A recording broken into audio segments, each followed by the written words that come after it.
Just 2 days ago, I talked about the massive trash fire, which is the game titled The Day Before, and its recent release on December 7th. If you're out of the loop on all the context regarding this game, please consider checking out that segment and you'll get an idea of the scope of how bad this mess is. I'll have it linked in the description for you. As for the current news, well, the devs have just announced that they are shutting their entire studio down in what may be seen as essentially a rug pull. Already, people are also calling for lawsuits to be filed against the company, which is known as FNATASTIC. And shockingly, during the disaster of release this game had just days ago, there were actually a small number of people defending the company. Gotta wonder how they feel now.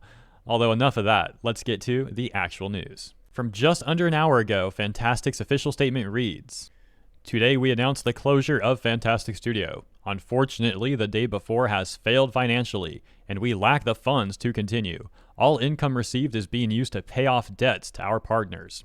We invested all our efforts, resources, and man-hours into the development of The Day Before, which was our first huge game. We really wanted to release new patches to reveal the full potential of the game, but unfortunately, we don't have the funding to continue the work.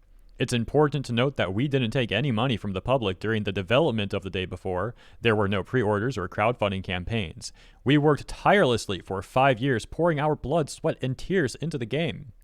At the moment, the future of The Day Before and Prop Night is unknown, but the servers will remain operational.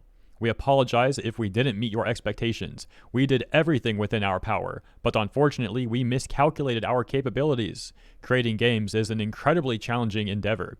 We're grateful to everyone who supported us during these difficult years. It's been a fantastic journey over the past 8 years. 2015, opening the studio. 2017, release of The Wild 8. 2018, release of The Dead Dozen. 2018, release of Radiant 1. 2021, release of Prop Night. 2023, release of The Day Before. Fantastic. Many players had already accused the devs of essentially creating a scam with this game, many expressing how they felt deceived with how the game was marketed before release, in comparison to what the product actually delivered. One major point of contention that players have being how the game was marketed as a zombie survival MMO, but ended up being an extremely undercooked extraction shooter. Others pointing out how lazy the devs were and saying they worked 5 years tirelessly on this game's development, yet in reality, many players found that the devs seemingly created a minimal amount of actual content in the game, and instead relying on Unity asset packs and then apparently just dumping assets into the game itself. To a lesser extent, just many issues with the gameplay itself as well, with many players also agreeing that for a zombie game, the zombies felt woefully pathetic, and not to mention how many of the zombies were just recycled over and over. For example, one clip that went viral showed how a mob of zombies was literally just the same 2 zombies copy-pasted over and over again, and then there's the issue with numerous bugs as well. However, once again, the main issues people had were the misrepresentation of how this game was presented before release, and then the numerous lies that the devs seemingly made. And now with this news, many are saying it appears the devs simply overhyped this game on purpose to push sales up, and then pull the rug out from under the players as seen in the recent statement. Further public reception to the official statement by FNATASTIC reads, from Synth Potato, "Scam. Y'all taking the money you made and are running from your scam. You false advertised The Day Before for years and put out a game nothing like what you advertised. We all know you aren't shutting down because you lack funds, but because you're taking the money and running." Big Fry saying, "This was an absolute scam from day one. This game should be delisted from Steam, and you should never be involved in the industry in any capacity ever again."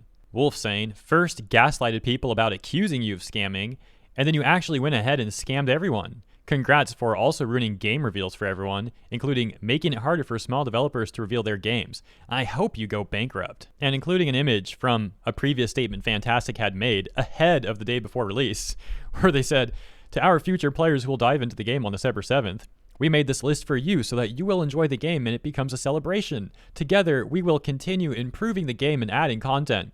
To a person who didn't believe in us, we made this game for you too. We accept any kind of criticism and don't hold a grudge against you. Before we continue moving forward together, kindly allow us to note a few things. Please forgive us for not doing the best marketing and teasers. We learn something new and improve ourselves every single day. Please don't accuse us of scamming. That's not true. We didn't take a penny from anyone. Please don't accuse us of asset flipping." I say because it's kind of, there's a line in the middle of it, doing my best.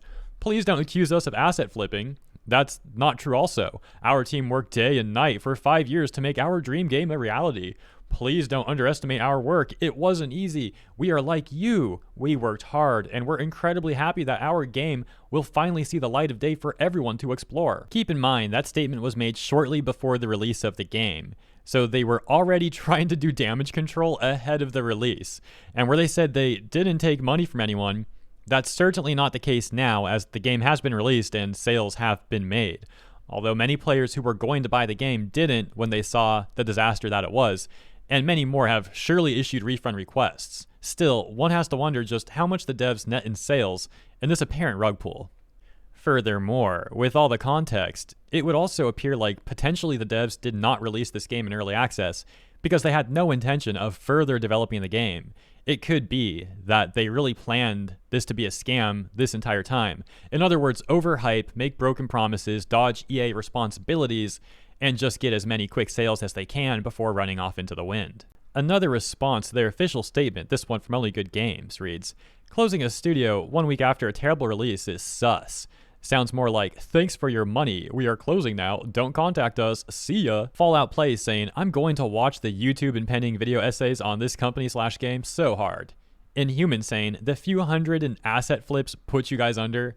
And Call of Duty Warzone News saying, "You should refund everyone for this." And just hours before the official statement came out, there were already articles, for example, IGN here, writing about how the player count for this game was plummeting, with IGN writing in the headline, "The day before player count drops almost 90% in 4 days, enter Steam's 10 worst reviewed games list." And as you know, just like mere hours later, the company announces that they're just done. Hopping over to SteamDB, we can take a look at this for ourselves. So on the day of release, it hit a high of 38,000 players.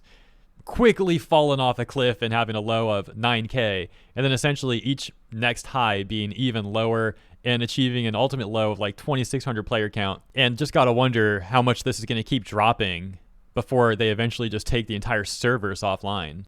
Knowing how shady this company is, I imagine they're only still keeping some servers online now as a potential legal defense, not because they genuinely care about the existing players in any way, shape, or form. Apparently just 7 hours or so before the company shut down, this mod had posted this statement on the Discord server for the day before, saying, "I shared information about the game genre based on my understanding from the team, like anyone else involved. Myself, our mods, our volunteers, we all expected an MMO survival game. We communicated based on what we received. It appeared aspects of the game have evolved differently, leading to it being more of an extraction game.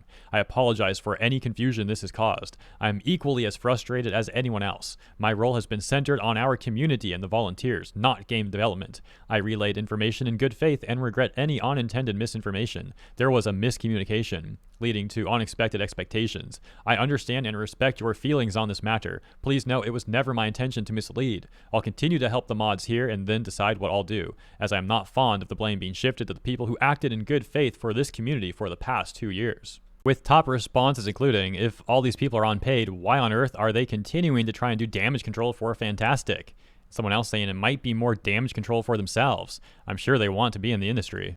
Whatever the case may be, that mod then later made this statement: "A last goodbye and thank you from myself and the rest of your moderation team and volunteers. We appreciated all the fun we've had over the time we spent here. We had our community ups and downs. The kind words today were appreciated from the mods. FNATASTIC fumbled and tried to use us as a scapegoat. One day, someone will make the game we all desire. For those who still need a refund, do check out the Reddit." And others are now saying that the entire Discord has apparently been shut down. Yet in the midst of this chaos, some players are seemingly finding a positive resolution and getting refunds even outside of the normal Steam sub 2-hour requirement, with this image showing a Steam ticket and a successful refund after 14 hours, and as you can see, the $40 purchase price refunded to that person's Steam wallet. Furthermore, this Reddit post alleges insider info on refunds. This one saying, "Insider info on the day before, about 50% of purchases refunded the game." That post also being made 4 hours ago, in other words, before the company announced that they're shutting down.